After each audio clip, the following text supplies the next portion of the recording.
All right, really don't have any injuries to throw at you here. Mecole will practice today, and we'll just see how he does. I look forward to the challenge of playing Denver. Defensively, they're number one in passing defense, and a couple other categories in the pass game and defensive area. They're top notch, and then offensively, they've got good players. They've got great skill players and a good offensive line. So we've got to have a good week of practice, and special teams they're solid there too. So, and then with the coaching changes, I mentioned to the team that you're never quite sure what you're going to see. So you got to be kind of ready for anything and everything, and make sure you bring the energy in that you need to take care of business. We're glad we're here at Arrowhead. Look forward to seeing all our fans out there. So that time's yours. When you say being ready for anything, like what do you tell your players? What do you coach them for? You hit the things the primary things that they've been doing. But you got to keep your eyes open. You just have to be aware of any adjustments. There might be a couple more sideline adjustments you have to make, or in-game adjustments that a guy might have to put on. So we'll see how it goes. But that's where we're at. So. Coach, you ever run Mecole Hardman? If my math is correct, you have exactly 7 more days within the 21-day window. What do you need to see out of him to make that determination that he will be ready?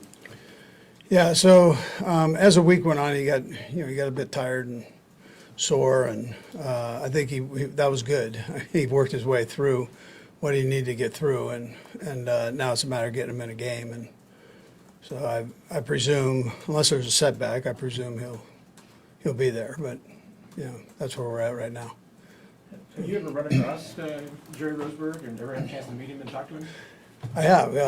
He actually worked for John Harbaugh for a number of years. One of the top special teams coaches in the NFL,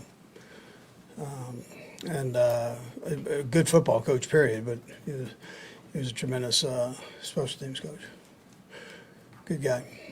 Andy, Clyde, is his clock anywhere close to being started here? Yeah, he's not ready yet. I mean, he's not. He's close, but not ready. High ankle sprains, those are tough deals, man, on running back. So he's working through everything, and he's busting his tail. It's just not quite there yet. What are realistic options that maybe have Clyde available for the postseason, and maybe even Jody Fortson included in that group? I mean, there's a chance. There's a chance that happens. Time will tell. See how things go here. Right now, neither one, ready to go. So. Andy, I saw a stat recently that you guys are leading the league in batted balls at the line of scrimmage. Yeah.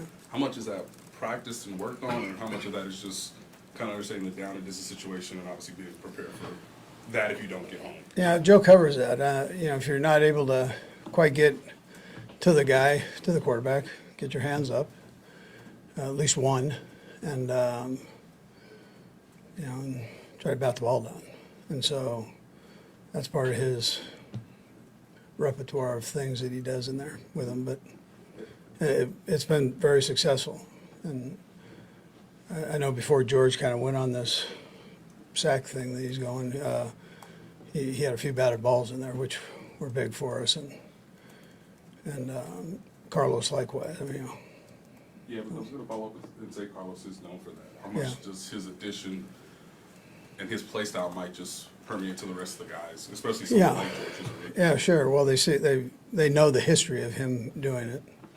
I know the history of him doing it. He batted a few of ours down. I'm glad he's on our side, and so they know. And Carlos is a smart guy, talks to everybody, so I'm sure he's helped in that area.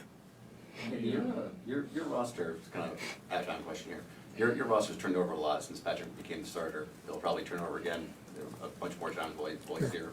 How do you approach that challenge, sort of knowing the reality is things are going to change and evolve while still trying to maintain an identity and still trying to accentuate what Patrick does? Sure. I think you go back to Brett and the people that he brings in. He knows the offense.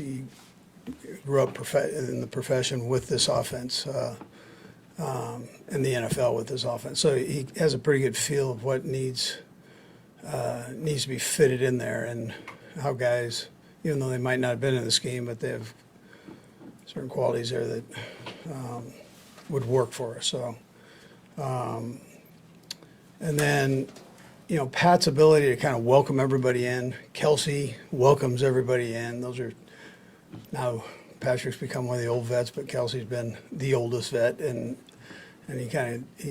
that's a comfortable thing for new guys coming in here, that they're not just going to be pushed aside, but that we're going to take your strengths and let's go, and then you can learn the other stuff as we go along. And is Patrick's, he's very talented in a lot of different ways. Does that make it a little bit easier to target guys? Because it kind of seems like whatever their strength is, Patrick will be able to Exploit it. No, that's exactly right. Yeah, for sure. He he knows, he's got a keen eye on that stuff, and he's done it long enough now to where he's got a good feel on where a guy needs to be and how to get him there, and so he does a nice job with all that.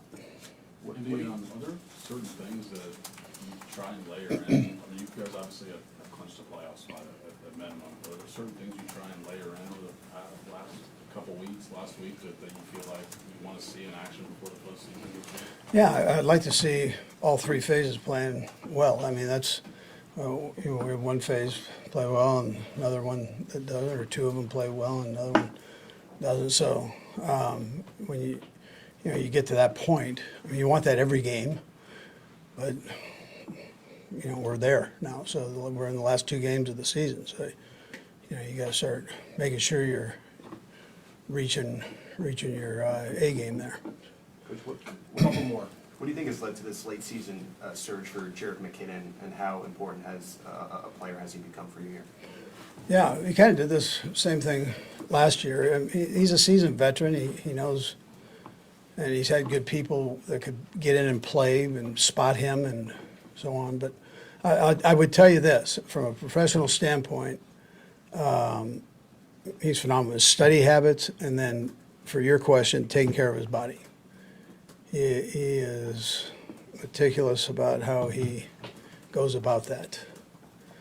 And it's a great example to these young guys. Can you talk about the mentorship portion of it? I talked to Isaiah after the game last week, and he said he's leaned on Jerick a little bit for that mentorship and asking how to navigate through things. How much have you seen from him? Yeah, he's willing to share. That's again, he's not threatened by the other guys. He's going to do what he does, but he's willing to share those things, and they see him in the meetings. If he needs to use a foam roller, he's going to get down in Greg's office and work, whatever he needs to work, his hamstring, whatever, his eating habits. They see that, so, and he's willing to talk about it. He likes to talk. Last two, we'll go Jesse and then. Andy, big picture, just where do you see Sky Moore in his rookie regression? Yeah, I really like what I've seen here the last few weeks. He's gotten better every week, better understanding of the offense. We've seen some zone teams and kind of how to fit in the different holes as an inside receiver. He's getting better at that, and I like that. And then he's had a few of the jet sweep things, and he was stretching them out, where it would have been good in Canada, but not here, So now he's hitting that son of a gun up in there, so that's a good thing. Last one, Sam. Andy, we ask you this every year, but one job is open now. I'm just wondering, over the course of this last year, as much as you want to see Eric get another job, I know his focus here is Sure. right now, but have you studied to try and figure out maybe a different approach, something that helps him out? Just what's that process been like? Yeah, so the league actually did that for the assistant, some of the assistant coaches that had potential opportunity to become head coaches. I thought they did a nice job of that this offseason, getting them together with the owners. And so to me, that was the difference, in more of a casual setting, as opposed to I got to hire this guy right now, get to know him. And I appreciated that. I thought that was a good thing for Eric. You know, I know what he can do. I mean, I've said it 100 times, and I haven't changed my opinion on that, so I hope he gets an opportunity. Rather not have it at Denver, but I hope he gets an opportunity. All right.